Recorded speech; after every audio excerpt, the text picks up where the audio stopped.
Have you guys ever wanted a controller for your feet? Well, this device can do that for you. Hi, I'm Griffin with VR and Fun, and today we're looking at the 3D Rudder foot-based motion controller.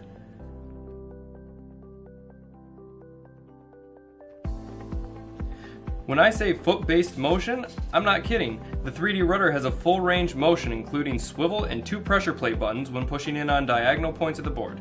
This thing looks kind of like a futuristic balancing board. It has thick plastic for the body with red vinyl pads on top for grip, and there's also a grip pad on the bottom so you won't slide much on smooth floors. Make sure that you do not stand on this.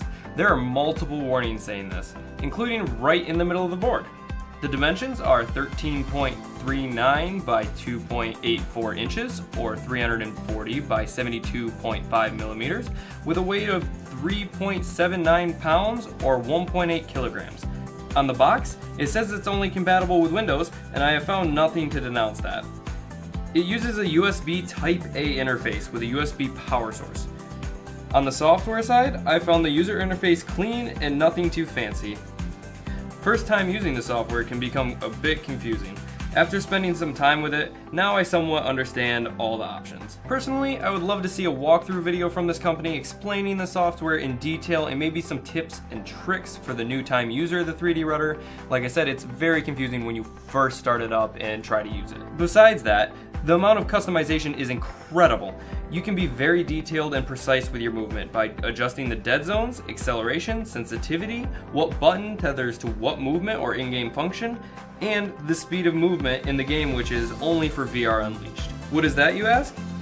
It's basically the VR mode for the 3D Rudder. You can choose Vive or Oculus, and I didn't see any sort of difference between the two. The VR movement was very sickening to me, and it felt like it was very abnormal movement. This is for sure the worst part about this device and needs some attention before the 3D Rudder can efficiently be used in VR. At this point in time, I would say it's not even worth it to use it for VR gaming. Although, I did find the 3D Rudder to be much more useful for scenery type of games or experiences. It was a lot better through that. Yeah, I didn't notice it as much because I didn't have to move as fast like you would in a game. And this would include something along the lines of going to a museum or landmarks and being able to walk just kind of around at your own pace. On 3drudder.com, they list some fields this product could be used for, such as education, real estate, health, and many more. For education, on the website, they say this helps kids interact more and help them remember the content longer because of the hands-on value that it gives. Even in higher level education, the 3D Rudder can be used for computer-aided design software, also known as CAD. Real estate is pretty easy to guess. With the 3D Rudder, you can easily maneuver through that new house you were looking at online. I could see some real estate companies doing something cool with this in an office. They could let people tour multiple houses in VR, realistic foot movement, in no time at all. This would be a big hit with people that don't have much time or are moving to a far distance. So in the health field, they mentioned something that I would not have thought of. Therapy is definitely the most interesting use for the 3D Rudder. They say that doctors and physical therapists would be able to test strength with the pressure plates within inside the board and the range of motion by just moving the board. Plus, you can get down to the very close details that it will show you on screen. They even go on to say for mental therapy, therapists would be able to put their patients into a specific simulated VR environment while monitoring them in a relatively small space. For more info on these fields or anything else, I will drop a link in the description below. I know I've talked a little bit about gaming, but I want to get a little more in depth. Something I did not mention for VR gaming is that you are now not limited to the game map.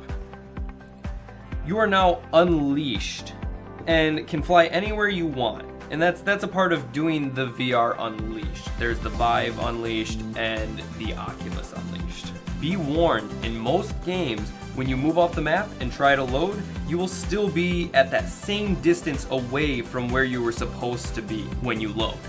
One time I did do this and I got lost, so I needed to close the app and reopen it. For regular gaming, when the settings are tuned to your liking, it feels like a very natural movement. It was almost like riding a bike. It was so easy to control. So I ended up playing Overwatch, Skyrim, Portal 2, and Borderlands 2. For a faster moving game like Overwatch, I had a very hard time keeping up with the competition. Even in Borderlands 2, it just felt like the 3D rudder was in the way and it was stopping me from playing to my full potential. Now, for slower games, this is where the 3D rudder really excelled at. I could take my time on games like Skyrim and Portal, and I really enjoyed using the 3D rudder. Even though I enjoyed testing this product, I would not buy this myself, and let me tell you why. If you're fortunate enough to be able to use room scale for VR, this product is basically obsolete for you.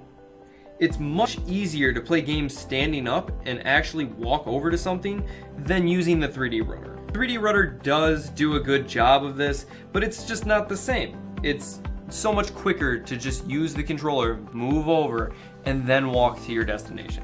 Also, bending over and moving your arms is much harder when you're sitting down with your feet tethered to a board.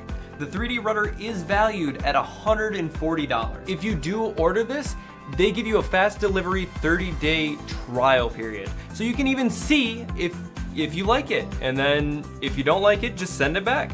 As a consumer, I can only see myself buying the 3D rudder if I did not have my VR room. This is a perfect solution for somebody that wants more immersive VR in a small area. I would highly recommend going to the website and looking it up.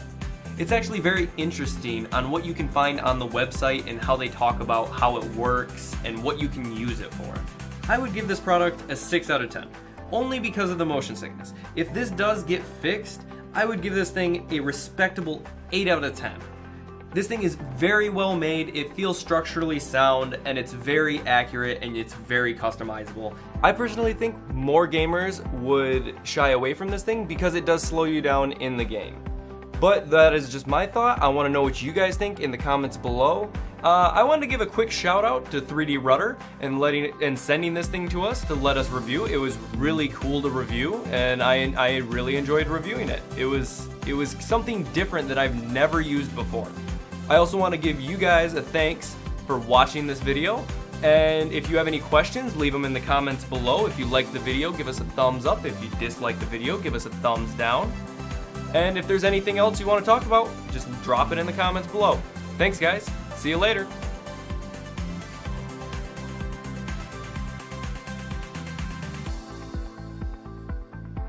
Hey, this is Griffin, and I'm back to remind you of a couple things. We have this cool club called VR and Fun Plus, and you get a bunch of stuff with it, including exclusive VR news and content, weekly VR game giveaways, exclusive event pass giveaways, and you'll be recognized on our founders wall.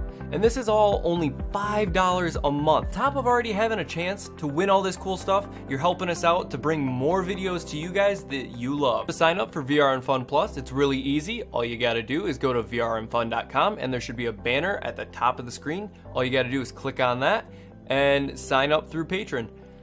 We also have some podcasts, SJ and Fun, and to get to that, all you gotta do is go to our website, and there should be a podcast tabs. And this gives you some cool behind the scenes information as he interviews a bunch of different people. Also remember to follow us on Facebook, Twitch, and YouTube, and set up your notifications so you make sure that you know when we're going live on our streams. They're really cool, and we'd love to have you there, so come talk to us. See ya.